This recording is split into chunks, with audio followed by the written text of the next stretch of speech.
Лидерот на опозицијската национална демократска преродба и градоначалник на Гостивар Руфи Османи бара власта да прифати формирање парламентарна комисија која ќе изготви извештај за случувањата во собранието при донесувањето на буџетот за годинава. Османи, чија партија по инцидентите го напушти законодавниот дом, го повторува и ставот дека е потребно формирање техничка влада. НДП има заземен став да привремено го бойкотира собранието поради насилството кое се случи, правните преседани при усвојување на буџетот на Република Македонија.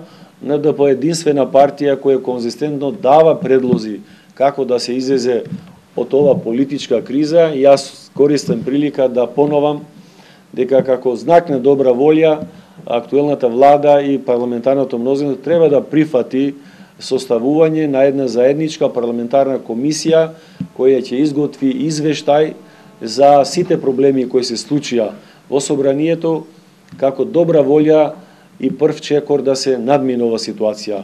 Ние ќе учествуваме на локалните избори, а истовремено предлагаме да се направи техничка влада која ќе организира предвремени парламентарни избори со единствена цел. Со цел за легитимирање на актуелната власт или овозможување на демократска ротација на власта во Република Македонија.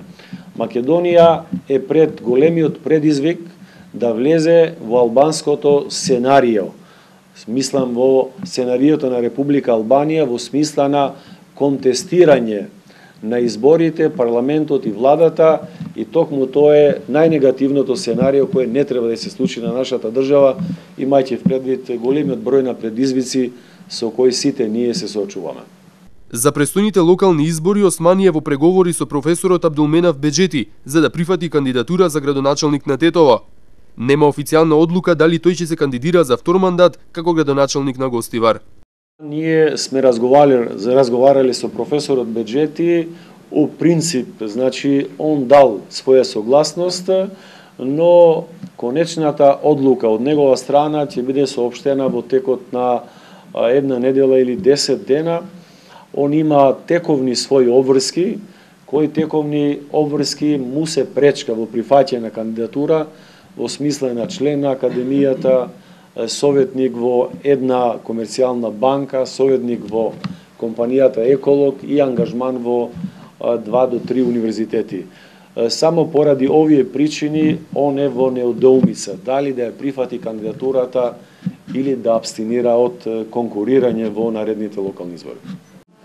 Ние сме убедени дека во РДК имаме квалитетни кадри кои сигурно ќе добијат во општина Гостивар, но ако одлучиме да јас бидам номиниран за повторен мандат, јас сум убеден дека во првиот изборен круг РДК ќе реализира победа.